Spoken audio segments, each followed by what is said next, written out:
Fala pessoal, estou aqui só para familiarizar vocês com um termo relativamente novo, bem abrangente, bem atual, que é a analgesia preventiva. Tem muito colega, seguidor que me manda mensagem perguntando sobre isso. É uma estratégia que eu utilizo muito na medicina perioperatória, nas minhas anestesias, que vale muito a pena e eu recomendo também utilizar também nos pacientes críticos. E eu vou mostrar para vocês por quê. Na verdade, a analgesia preventiva ela é diferente da analgesia preemptiva. A analgesia preventiva ela engloba a analgesia preemptiva. A analgesia preemptiva já é mais conhecida de todos nós, ela é muito utilizada pelos anestesistas e também deve ser utilizada na UTI, segundo os últimos guidelines que já recomendam já a analgesia preemptiva, mesmo nos pacientes críticos. Só que em estudos recentes mostram que até 80% dos pacientes críticos não recebem analgesia preemptiva antes dos procedimentos realizados na UTI, procedimentos dolorosos, né? Como, por exemplo, punções, troca de curativo, aspiração traqueal e etc. Na anestesia, a gente já usa analgesia preemptiva porque a gente sabe que vai haver o estímulo cirúrgico, então a gente usa analgésicos e anestésicos antes da incisão cirúrgica. Só que mais atual ainda do que a analgesia preemptiva é a analgesia preemptiva multimodal, que é o que a gente utiliza também na anestesia, utilizando várias classes de fármacos para cercar a nocecepção por todos os lados, a gente sabe que a nocecepção é um mecanismo bem complexo, que não envolve só um ou dois neurotransmissores, né? Envolve várias vias, inclusive vias hormonais, né? Endócrino-metabólicas, e a gente precisa prevenir por todos os lados a nocecepção. Então, a analgesia preemptiva, que está inserida na analgesia preventiva, é uma analgesia na qual a gente administra fármacos, né, anestésicos, locais ou sistêmicos ou analgésicos antes do estímulo noceptivo. Assim, a gente diminui a produção sistêmica, a produção local de substâncias inflamatórias derivadas da lesão celular, como por exemplo prostaglandina, bradicinina, né, prostaciclina e também substâncias liberadas pelos neutrófilos, pela quimiotaxia da inflamação mesmo, da resposta inflamatória. Os neutrófilos liberam, por exemplo, óxido nítrico, tem liberação de substância P a nível local e outras substâncias mais que acabam aumentando a resposta inflamatória, causando uma hiperalgesia, né, periférica, uma hiperalgesia primária, que é aquela hiperalgesia que é a dor logo após a incisão, e também acaba ocorrendo que uma hipersensibilização central, se a gente não controlar a dor de forma adequada. Com a analgesia preemptiva, como a gente diminui essa produção local de substância inflamatória, a gente acaba diminuindo a hiperalgesia primária e a gente acaba diminuindo, consequentemente, a sensibilização central. O grande lance de fazer preventivamente analgésicos é esse, é diminuir a sensibilização periférica e central, diminuindo assim a dor pós-estímulo ou pós-operatória e por aí vai. Só que na analgesia preemptiva, geralmente a gente tem um efeito analgésico só até o fim do efeito do fármaco, né, que é com 5,5 meia-vidas. Após o efeito do fármaco, a gente acaba tendo dor. A dor pode ser até menor, tá, do que se a gente não tivesse feito a analgesia preemptiva. Ela é menor do que se a gente não fazia analgesia preemptiva, claro, mas mesmo assim o paciente tem dor.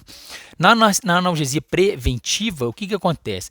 A gente administra classes de fármacos diferentes, ou seja, uma analgesia multimodal, horas a dias antes do estímulo noceptivo. Então, numa cirurgia de grande porte, eu costumo então entrar com analgésicos comuns, como paracetamol, dipirona, anti-inflamatório e até gabapentina via oral, né, gabapentinoides, para modular a dor a nível central, tá, de medula, para poder diminuir, sim, essa hiperalgesia primária, diminuir a secreção de mediadores inflamatórios a nível local, diminuir, então, né, a transdução ou estímulo dos noceptores, a transdução e a transmissão do impulso sensitivo até a medula, né, para que ocorra, na verdade, uma diminuição da sensibilização central. Beleza, isso eu tenho um efeito analgésico direto, tá? Eu continuo com uma estratégia preventiva durante todo o intraoperatório, né? Só que no pós-operatório eu continuo também com uma estratégia, né, analgésica multimodal. Mesmo quando eu acabo de administrar os fármacos, por exemplo, quando o paciente tem alta hospitalar, que a gente acaba diminuindo, né, a prescrição de fármacos, ou seja, quando acaba, né, o efeito do fármaco com 5,5 meia-vidas, a gente vai ter um efeito analgésico indireto, prevenindo a hiperalgesia secundária. A hiperalgesia secundária ela é aquela dor que ocorre após horas a dias do insulto orgânico. Porque, vocês sabem, né, que um paciente que tem cirurgia, que passa por uma cirurgia, um dano tecidual, ele tem uma dor, né, momentânea, na hora, e depois ele tem um outro tipo de dor, que é uma dor mais surda, menos intensa, mas mais persistente, que é a hiperalgesia secundária a nível tecidual, e que se essa dor, né, primária, se a hiperalgesia primária não for tratada de forma ideal, essa hiperalgesia secundária vai persistir até de forma mais intensa por longos períodos, podendo virar até dor crônica. Então, com a analgesia preventiva, a gente começa bem antes, né? Estratégia multimodal analgésica. Durante também a gente continua com essa estratégia multimodal analgésica e nos primeiros dias de pós-operatório. E aí o que acontece? Quando a gente interrompe essa estratégia multimodal, vai passar então o efeito dos fármacos, 5,5 meia-vida de cada um, e mesmo assim a gente vai ter uma analgesia por efeito indireto. Por quê? Porque a gente vai ter inibido a hiperalgesia secundária. Então aquela dor de 3, 4, 5, 6 dias de pós-operatório, né, a gente vai acabar diminuindo bastante ou até inibindo. Então o paciente vai ficar sem dor no pós-operatório, mesmo quando a gente diminui ou interrompe, né, os analgésicos que a gente prescreveu durante todo o período perioperatório, desde alguns dias, horas a dias antes do estímulo cirúrgico, desde alguns dias, horas antes do estímulo cirúrgico, né, durante o período perioperatório e até alguns dias no pós-operatório. Ah, Renato, por que você recomenda isso na UTI? Justamente porque na UTI o paciente tem estímulos nociceptivos o tempo todo, durante vários dias de internação. Se a gente faz uma analgesia preventiva, uma estratégia analgésica preventiva para o paciente crítico, a gente também vai diminuir muito a hiperalgesia secundária. Porque o paciente não tem dor só na hora do estímulo, ele vai ter dor também com a lesão tecidual, com a inflamação, que a gente chama de hiperalgesia secundária. É aquela inflamação persistente que pode até cronificar. A gente não quer essa hiperalgesia secundária. Então, com a analgesia preventiva, a gente acaba diminuindo muito a hiperalgesia secundária e acaba diminuindo também a cronificação da dor no paciente crítico, através da analgesia preventiva. Então, percebam que, diferentemente da analgesia preemptiva, que é apenas um único uso de analgésico antes do estímulo nociceptivo, e que a gente acaba tendo hiperalgesia secundária, porque o efeito do fármaco acaba, né, com a analgesia preemptiva. Na analgesia preventiva, a gente continua prescrevendo os fármacos por todo o período perioperatório ou por todo o período de internação na UTI. Assim, quando a gente acaba, né, de administrar o fármaco, mesmo passando os efeitos de 5,5 meia-vidas, né, ou seja, o efeito do fármaco, a gente vai ter uma analgesia de efeito indireto, porque a gente diminuiu em muito a resposta inflamatória a nível local e diminui muito a hipersensibilização central. Com isso, a gente tem menos hiperalgesia secundária e menos dor no pós-operatório e menos dor no paciente crítico.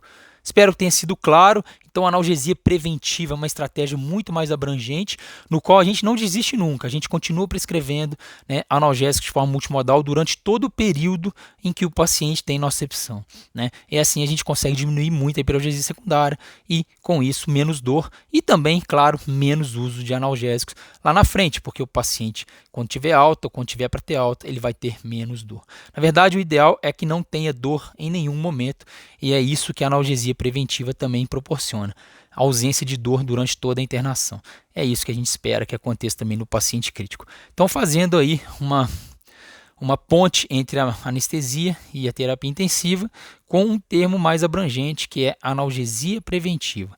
Eu geralmente faço nos pacientes que têm uma maior incidência de dor, né, ou uma cirurgia de grande porte, uma cirurgia ou um paciente que tem alto risco de dor intensa pós-operatório, eu já inicio a analgesia preventiva bem antes, né? 24 a 48 horas antes eu começo com analgésicos comuns, anti-inflamatórios, se possível, e até gabapentinoide, e mantenho essa prescrição até os últimos dias da alta do paciente. Além da minha estratégia multimodal também, intraoperatório e pós-operatório. E assim eu tenho uma analgesia preventiva durante todo o período de internação do paciente, com uma ótima experiência, menos hiperalgesia secundária, menos cronificação de dor e analgesia de efeito indireto. Tá bom, pessoal? É isso. Espero que tenham gostado do vídeo. Grande abraço e até mais. Promovam a analgesia preventiva. É isso aí. Um grande abraço.